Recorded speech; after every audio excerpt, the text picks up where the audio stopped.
ಜಗತ್ತಲ್ಲಿ ಒಂದು ಮಟೀರಿಯಲ್, ಇನ್ನೊಂದು ಚೇತನ. ಮಟೀರಿಯಲ್ ಅಂದ್ರೆ ಮಾಸ್, ಚೇತನ ಅಂದ್ರೆ ಎನರ್ಜಿ ಅನ್ಬೋದು. Mass can be converted to energy, energy can be converted to mass. ಸೈನ್ಸಲ್ಲಿ ಇದೊಂದು ಗ್ರೇಟ್ ಈಕ್ವೇಷನ್. ಸ್ಪಿರಿಚುವಲಲ್ಲಿ ಬಂದರೆ the entire mass whatever we are seeing here, the material whatever we are seeing here, that is generated by consciousness. Then energy can be converted to mass and mass can be converted to energy. Andre this material can be converted to consciousness, consciousness can be converted to material.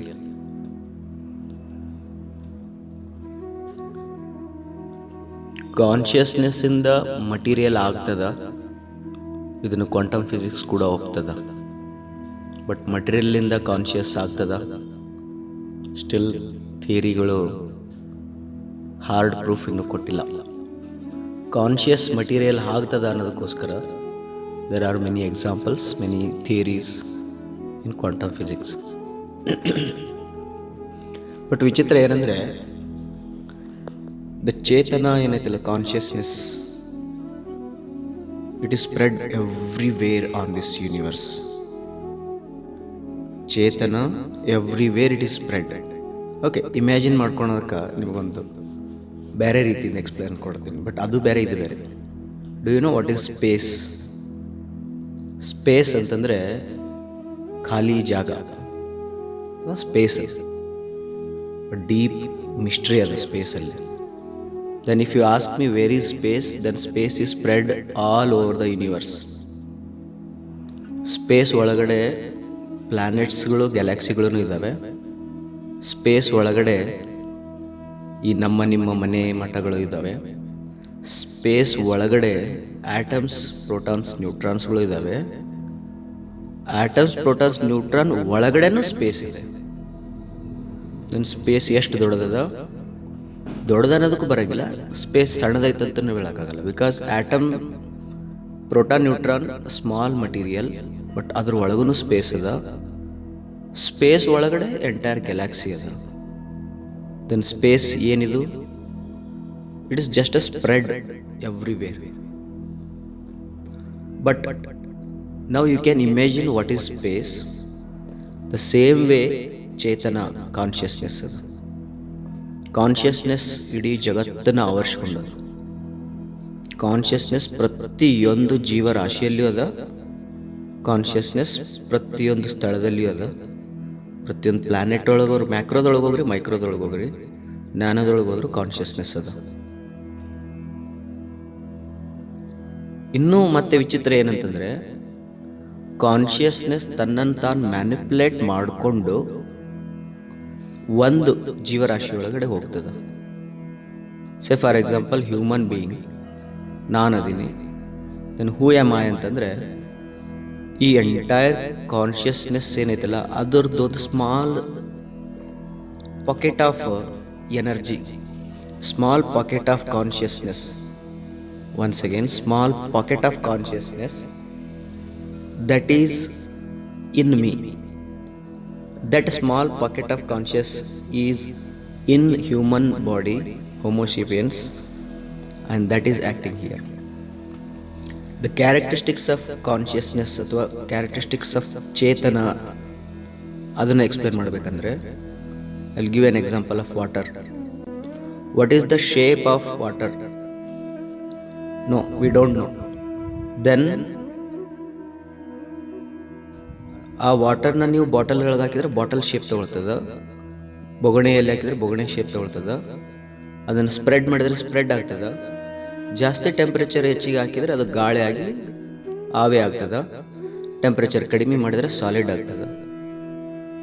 Then water ತನ್ನದೇ ಆದಂಥ shape ಇಲ್ಲ. ಸುತ್ತಮುತ್ತ ಇರತಕ್ಕಂಥ ಕ್ಯಾರೆಕ್ಟರಿಸ್ಟಿಕ್ಸ್ಗಳನ್ನು ತಗೊಂಡು ಅದು for a small time ಪೀರಿಯಡ್ಗೆ ತನ್ನ ಶೇಪನ್ನು ಅನುಭವಿಸೋದು. Temperature 100 degree ದಾಟ್ತಂದ್ರೆ water ಆ 100 ಡಿಗ್ರಿಯನ್ನು ಅನುಸರಿಸಿ ಅದನ್ನು ಅಳವಡಿಸಿಕೊಂಡು ವೇಪರ್ ಆಗಿ ಫಾರ್ಮ್ ಆಗ್ತದೆ. ಟೆಂಪ್ರೇಚರ್ ನಾರ್ಮಲ್ ಆಗಿತ್ತು ಅಂತಂದರೆ ವಾಟರ್ ಲಿಕ್ವಿಡ್ ಫಾರ್ಮ್ ಒಳಗಡೆ ಸಿಗ್ತದೆ. ಟೆಂಪ್ರೇಚರ್ ಭಾಳ ಕಡಿಮೆ ಇತ್ತಂದರೆ ತನ್ನನ್ನು ತಾನು ಟೆಂಪ್ರೇಚರ್ ಜೊತೆಗೆ ಅನುಸರಿಸಿಕೊಂಡು ಸಾಲಿಡ್ ಆಗ್ತದೆ. ಇಲ್ಲಿ ವಾಟರ್ಗೆ ಯಾವ ಶೇಪ್ ಇದೆ ಅಂತೇಳಿ ನಾವು ಕರೆಕ್ಟಾಗಿ ಹೇಳೋಕ್ಕಾಗಲ್ಲ. The water shape is depending on so many characteristics in the atmosphere. Coming to the ಚೇತನ. ಚೇತನ ಎಲ್ಲದ? ಚೇತನ ಮನುಷ್ಯನಲ್ಲಿ ಮನುಷ್ಯನ ಕಾನ್ಷಿಯಸ್ನೆಸ್ಸು ಹೆಂಗದ? ಅದು ದೊಡ್ಡದು. ಇರುವೆಯಲ್ಲಿರ್ತಕ್ಕಂಥ ಕಾನ್ಷಿಯಸ್ನೆಸ್, ಹುಲಿ ಚಿರತೆಗಳಲ್ಲಿರ್ತಕ್ಕಂಥ consciousness, or God, the big cosmos consciousness. God ಅಂದ್ರೆ ದೊಡ್ಡ ರೀತಿಯ ಕಾನ್ಷಿಯಸ್ನೆಸ್, ಅಥವಾ ದೇವತೆಗಳು, ಆ್ಯಂಜಲ್ಸ್ ಅಂತ ತಿಳ್ಕೊಳ್ರಿ. ಭೂತಗಳನ್ನು ತಗೊಳ್ರಿ. ನೀವು ಏನೇನು ನಂಬುತ್ತಿರಲ್ಲ ಎಲ್ಲ ತಗೊಳ್ರಿ. I am not asking you to believe something and then you decide. Whatever you speak, there is a consciousness. ಗಿಡದಲ್ಲಿನೂ ಕಾನ್ಷಿಯಸ್ನೆಸ್ ಅದ, ಕ್ರಿಮಿಕೀಟದಲ್ಲಿನೂ ಕೂಡ ಕಾನ್ಷಿಯಸ್ನೆಸ್ ಅದ. Water don't have its own shape, but the shape of the water for a particular temporary time is depending on the atmospheric characteristics. The same way ಚೇತನಕ್ಕೂ ಕೂಡ ಯಾವುದೇ ರೀತಿಯ characteristics ಇಲ್ಲ. ಚೇತನ ಗಂಡು ಅಲ್ಲ, ಚೇತನ ಹೆಣ್ಣು ಅಲ್ಲ, ಚೇತನ ಶಾಣೆನೂ ಅಲ್ಲ, ಚೇತನ ದಡ್ಡನೂ ಅಲ್ಲ, ಚೇತನ ಸಂತೋಷ ಪಡೋದೂ ಅಲ್ಲ, ಚೇತನ ಯಾವಾಗಲೂ ದುಃಖ ಪಡೋದು ಅಲ್ಲ. ಚೇತನ ಸಣ್ಣ ಕ್ರಿಮಿಕೀಟಗಳಲ್ಲಿ ಇದ್ದುಕೊಂಡು ಜೀವನ ಸಾಗಿಸ್ತಕ್ಕಂಥದ್ದು ಅಲ್ಲ. ಚೇತನ ದೊಡ್ಡ ರೀತಿಯಲ್ಲಿ ಆನೆ ಮತ್ತು ಹುಲಿ ಚಿರತೆಯಲ್ಲಿರ್ತಕ್ಕಂಥದ್ದು ಅಲ್ಲ. ಚೇತನ ಆಕಾಶದಲ್ಲಿ ಆರ್ತಕ್ಕಂಥ ಪಕ್ಷಿಗಳಲ್ಲಿ ಮಾತ್ರ ಇರ್ತದಂತನೂ ಇಲ್ಲ. ಚೇತನಕ್ಕೆ ಯಾವುದೇ ರೀತಿಯ ಅಸ್ತಿತ್ವ, ಯಾವುದೇ ರೀತಿಯ ಕ್ಯಾರೆಕ್ಟರಿಸ್ಟಿಕ್ಸ್, ತನ್ನದೇ ಆದಂತಹ ಸಪ್ರೇಟ್ ಡಿಸ್ಟಿಂಗ್ವಿಶ್ಡ್ ಕ್ಯಾರೆಕ್ಟರಿಸ್ಟಿಕ್ ಇಲ್ಲ. ಚೇತನ ಅಂದರೆ ಚೇತನ. ಬಟ್ ಆ ಚೇತನ ಹೋಮೋಸೇಪಿಯನ್ಸ್ ಅದರೊಳಗಡೆ ಮೇಲ್ ಒಳಗಡೆ ಆ ಪಾಕೆಟ್ ಆಫ್ ಕಾನ್ಷಿಯಸ್ನೆಸ್ ಏನಾದರೂ ಇತ್ತಂದರೆ, ಆ ಪಾಕೆಟ್ ಆಫ್ ಕಾನ್ಷಿಯಸ್ನೆಸ್ ಆ ಹ್ಯೂಮನ್ ಬೀಯಿಂಗ್ ಮೇಲ್ ಬಾಡಿನ ಒಳಗಡೆ ಇರೋದ್ರಿಂದ ಮೇಲ್ ರೀತಿಯಲ್ಲಿ ಆ ಕಾನ್ಷಿಯಸ್ನೆಸ್ ಬಿಹೇವ್ ಮಾಡ್ಲಿಕ್ಕೆ ಶುರು ಮಾಡ್ತದೆ. ಸಿಂಪಲ್ ಅದ. ಅದೇ pocket of speck of consciousness, pocket of consciousness female body ಒಳಗಡೆ ಇತ್ತಂದರೆ, ಫೀಮೇಲ್ ಬಾಡಿಯಲ್ಲಿರ್ತಕ್ಕಂಥ ಹಾರ್ಮೋನ್ಸ್ಗಳು, ಅಲ್ಲಿರ್ತಕ್ಕಂಥ ಕ್ಯಾರೆಕ್ಟರಿಸ್ಟಿಕ್ಸ್ಗಳನ್ನು ಮತ್ತು ಆ ಫಿಮೇಲ್ ಬಾಡಿ ಇರ್ತಕ್ಕಂಥ ಸುತ್ತಮುತ್ತ ಇರ್ತಕ್ಕಂಥ ಎನ್ವಿರಾನ್ಮೆಂಟಲ್ ಕ್ಯಾರೆಕ್ಟರಿಸ್ಟಿಕ್ಸ್ ಮತ್ತು ಅದರಲ್ಲಿರ್ತಕ್ಕಂಥ ನಾಲೆಜ್ ಇಂಟರ್ಪ್ರಿಟೇಷನ್ ಮಾಡಿಕೊಂಡು that pocket of consciousness behaves like a female. Then that pocket of consciousness it may suffer or it may enjoy the body through the body. That pocket of consciousness may undergo a deep sorrow and can enjoy a lot in this universe. Depends. Here I cannot say that the consciousness is the chetana adu enjoy ಮಾಡಕತ್ತದ, ಚೇತನ ದುಃಖ ಪಡಕತ್ತದ ಅಂತ ಹೇಳಕ್ ಬರಲ್ಲ. ನೀರು liquid ಆಗಿದೆ, ನೀರು solid ಆಗಿದೆ ಅಂತ ಹೇಳಕ್ ಬರಲ್ಲ. Depending on the particular conditions, environmental characteristics, the water has taken its shape. The same way ಚೇತನನೂ ಕೂಡ ಶರೀರದಲ್ಲಿ ಯಾವ ಶರೀರದೊಳಗೆ ಐತಲ್ಲ ಅದೇ ಶರೀರದೊಳಗೆ ಇದ್ದುಕೊಂಡು ಆ ರೀತಿ ಬಿಹೇವ್ ಮಾಡ್ತದೆ. For a time being you believe that ಚೇತನ is not a male and female. ಚೇತನ is not depending on previous birth, past birth. ಚೇತನ is not depending on a god or it is not in a servant or a boss. Chetana is just Chetana. Chetana is a consciousness spread all over. But the small speck, it is there in the body. Now, there is a question, why this Chetana suffers a lot? Okay. Why you are asking? My question is, why you are asking only for the suffering? Why can't you ask like Chetana, why it is enjoying a lot? Because we are interested in suffering, therefore we ask this question, why Chetana is suffering in the human body? Not only suffering, it is also enjoying in the human body. But enjoyment and suffering is depending on the circumstances. ಸುತ್ತಮುತ್ತಿರ್ತಕ್ಕಂಥ circumstances ಮೇಲ್ಗಡೆ ಅದು suffer ಆದರೂ ಆಗ್ಬೋದು ಮತ್ತು ಜಾಯ್ ಆದರೂ experience ಮಾಡ್ಬೋದು. ಹಾಗಾದರೆ ಸಾವಂದರೆ ಏನು? The death. Death is very simple through this concept. ಆ ಸ್ಪೆಕ್ ಏನಿದೆಯಲ್ಲ, ಆ ಸ್ಪೆಕ್ ಅಥವಾ ಆ ಪಾಕೆಟ್ ಆಫ್ ಕಾನ್ಷಿಯಸ್ನೆಸ್ ಅದು ಮತ್ತೆ ತನ್ನ ಒರಿಜಿನಲ್ ಶೇಪಿಗೆ ಅದು ಸ್ಪ್ರೆಡ್ ಆಗಿಬಿಡ್ತದೆ. ತನ್ನ ಒರಿಜಿನಲ್ ಶೇಪಿಗೆ ಅದು ಸ್ಪ್ರೆಡ್ ಆಯ್ತಂದ್ರೆ ಅದಕ್ಕೆ ಯಾವುದೇ ಅಸ್ತಿತ್ವ ಇರೋದಿಲ್ಲ. Okay, awareness point of view ಅಲ್ಲಿ ನನಗೆ ನನ್ನ ಅವೇರ್ನೆಸ್ ಅದ, ನಾನು ಯಾರು ಅಂತೇಳಿ ನನಗೆ ಗೊತ್ತದ, ನಾನು ಏನು ಮಾತಾಡ್ತಿದ್ದೀನಿ ಅಂತೇಳಿ ನನಗೆ ಅರಿವದ, ಅವೇರ್ನೆಸ್ ಅದ. ನಾನು ಎಷ್ಟು ದೊಡ್ಡವ ಎಷ್ಟು ಚಿಕ್ಕವ, ನನ್ನ ಲಿಮಿಟೇಷನ್ಸ್ಗಳು ನನಗೆ ಗೊತ್ತದವ, ನಾ ಎಷ್ಟು ಜಿಗಿಬೋದು ಎಷ್ಟು ಓಡ್ಬೋದು. ನನ್ನ ಅರಿವು ಏನದಲ್ಲ, ಪ್ರತಿಯೊಂದು the characteristics of my awareness is depending on my body and my mind. But mind is not a consciousness and body is not a consciousness. I am consciousness, but my limitations, my eligibility, my temporary characteristics ಏನಿದಾವಲ್ಲ, ಇವು ನನ್ನ body ಮತ್ತು ನನ್ನ mind decide ಮಾಡ್ತಾವೆ. ನನ್ನ ಅರಿವು ನಾನು ಶರೀರದಲ್ಲಿದ್ದಾಗ ಮಾತ್ರ, when I am in the body, then only I can feel that I am there. When I die, I will not feel that I dead, or I will not even feel that I was there in that body. No awareness. Before birth ನನಗೆ ನನ್ನ ಬಗ್ಗೆ awareness ಇರೋದಿಲ್ಲ. After death ಕೂಡ ನನಗೆ ನನ್ನ ಬಗ್ಗೆ awareness ಇರೋಂಗಿಲ್ಲ. ಈ ಶರೀರದಲ್ಲಿ, in this body I am alive, in this body I am alive, in this body I can think that I am there. Then a very interesting concept here, who am I? Whether I am a consciousness or a body or a mind, what is that? You can call it as a soul and consciousness, both are same. Very interesting is, who am I? I am asking this question to myself antandre, right now I am not a consciousness. Interesting. I am not a consciousness. I assumed that I am a body or I am a mind. That's why the question raised. Therefore, the answer will be, I am the combination of self and body. Okay? I am the conscious combination of self and body. Okay, when I die, whether I will be alive? ಹಾಗಾದ್ರೆ ಸತ್ ಮೇಲೆ ನಂದು ಗತಿ ಏನು? ನಂದು ನಾನು ಅನ್ನೋದು body ಮೇಲೆ ಡಿಪೆಂಡ್ ಆಗಿರ್ತಕ್ಕಂಥ ಕ್ಯಾರೆಕ್ಟರಿಸ್ಟಿಕ್ಸ್, ಮೈಂಡ್ ಮೇಲೆ ಡಿಪೆಂಡ್ ಆಗಿರ್ತಕ್ಕಂಥ ಕ್ಯಾರೆಕ್ಟರಿಸ್ಟಿಕ್ಸ್, ಲಿಮಿಟೇಷನ್ಸ್ಗಳನ್ನು ಹೊಂದಿದ. ಸತ್ ಮೇಲೆ ನೀನು ಇರಂಗಿಲ್ಲ ಅಂದರೆ the true essence of I ಏನು ಚೇತನ ಐತಲ್ಲ, ಅದು ಚೇತನ ವಿಶ್ವಚೇತನ ಜೊತೆಗೆ ಲೀನ ಆಗಿಬಿಡ್ತದೆ, ಬಯಲಲ್ಲೇ ಲೀನ ಆಗಿಬಿಡ್ತದೆ. ಅಂಡರ್ಸ್ಟುಡ? ಭಾಳ ಸಿಂಪಲಾಗಿ ಹೋದಾಗ ನನ್ನ ಅಸ್ತಿತ್ವ, ನನ್ನ ಅರಿವು, ನಾನು ಅದೀನಿ, ನಾನು ಏನು ಕೆಲಸ ಮಾಡಕತ್ತೀನಿ ಅಥವಾ ನಾನು ಯೋಚನೆ ಮಾಡ್ತಾ ಇದ್ದೀನಿ ಅನ್ನೋದು ನನಗೆ ಈ ಶರೀರದಲ್ಲಿದ್ದಾಗ ಮಾತ್ರ ಗೊತ್ತಾಗ್ತದೆ. ಅದರ್ವೈಸ್ ನೋ, ನನ್ನ ಅಸ್ತಿತ್ವ ಇರೋದಿಲ್ಲ. ಬೆಸ್ಟ್ ಎಕ್ಸಾಂಪಲ್, ಡೀಪ್ ಸ್ಲೀಪಲ್ಲಿ ಹೋದಾಗ, ಗಾಢವಾದ ನಿದ್ದೆಯಲ್ಲಿ ಹೋದಾಗ, will you ask this question to yourself, who am I? Who is in deep sleep? Do you know? No. Because that is a glimpse of how Chetana works. Deep sleep is just a glimpse how Chetana works. For that, interestingly, you have to witness that deep sleep and understand how Chetana works. What is the characteristics of me or who am I in deep sleep? We don't have any answer for that. Why? Because it is spread. The same way after death, before birth, ನಂದು ಅಸ್ತಿತ್ವ ಇದ್ದಿಲ್ಲ.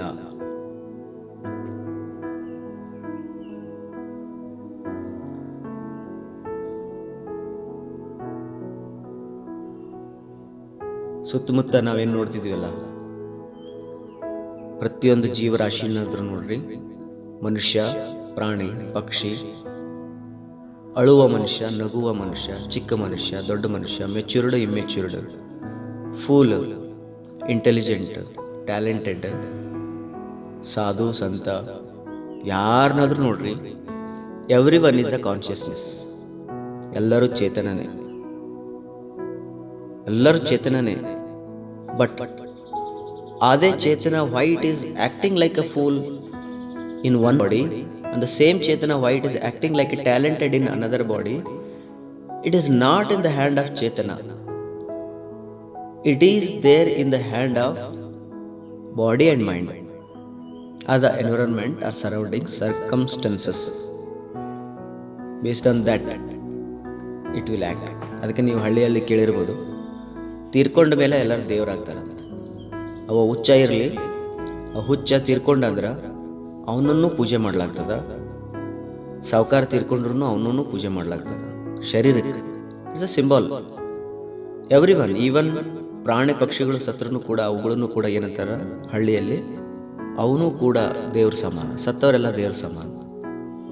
Y this is there? Because the ಚೇತನ it don't have any characteristics like talented or fool, dull, ಡಮ್.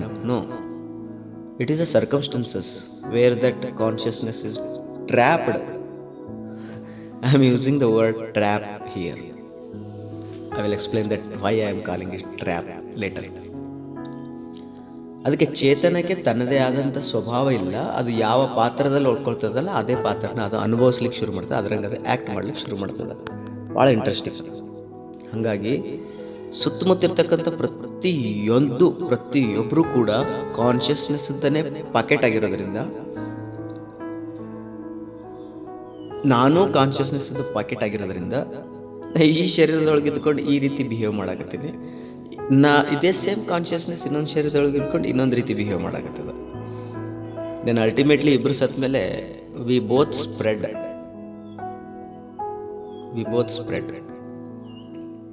Okay.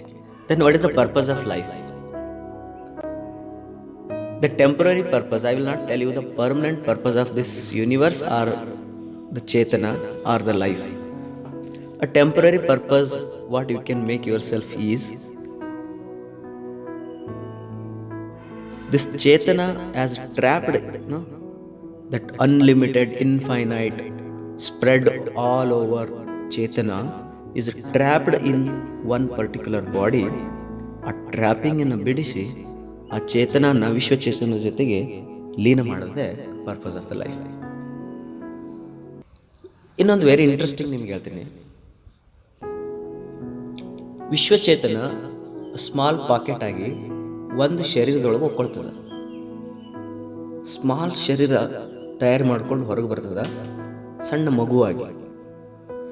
ನೋಡಿ, ವಿಶ್ವಚೇತನ, ಇನ್ನೊಂದ್ಸತಿ imagine ಮಾಡಿಕೊಡ್ರಿ, ವಿಶ್ವಚೇತನ ತನ್ನನ್ನು ತಾನು ಸ್ಮಾಲ್ ಪಾಕೆಟ್ ಒಳಗಡೆ ಬಂಧಿಸಿಕೊಂಡು ಒಂದು ಮಗುವಿನಲ್ಲಿ ಹಾಕ್ಕೊಂಡು ಜನನ ತಗೊಂಡಾಗ ಆ ಚೇತನ ಆ ಮಗುವಿನಂಗೆ ಬಿಹೇವ್ ಮಾಡ್ಲಿಕ್ಕೆ ಶುರು ಮಾಡ್ತೈತಿ. Very important. ವಿಶ್ವಚೇತನ ಮಗುವಿನಂಗೆ ಬಿಹೇವ್ ಮಾಡಲಿಕ್ಕೆ ಶುರು ಮಾಡ್ತದೆ. ದೆನ್ ಆ ವಿಶ್ವಚೇತನ ಆ ಮಗುವಿನ ಶರೀರದಲ್ಲಿದ್ದಾಗ ಫಸ್ಟ್ ತನ್ನ ಶರೀರವನ್ನು ಅರ್ಥ ಮಾಡ್ಕೊಳ್ಳೋಕ್ಕೆ ಶುರು ಮಾಡ್ತದೆ. ನಾಲಿಗೆ ಅಂದ್ರೇನು, ಬಾಯಿ ಅಂದ್ರೇನು, ಕಿವಿ ಅಂದ್ರೇನು,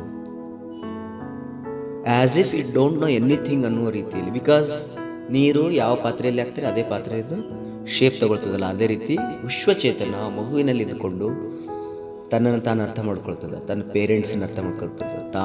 ತಾನಂದ್ರೆ ಏನಿಲ್ಲಿ ತನ್ನನ್ನು ತಾನು ಅರ್ಥ ಮಾಡ್ಕೊಳ್ತದೆ ಅಂದರೆ ತನ್ನ ಶರೀರವನ್ನು ತಾನು ಅರ್ಥ ಮಾಡ್ಕೊಳ್ತದೆ. ಚೇತನನ ಅರ್ಥ ಮಾಡ್ಕೊಳಂಗಿಲ್ಲ ಅದು.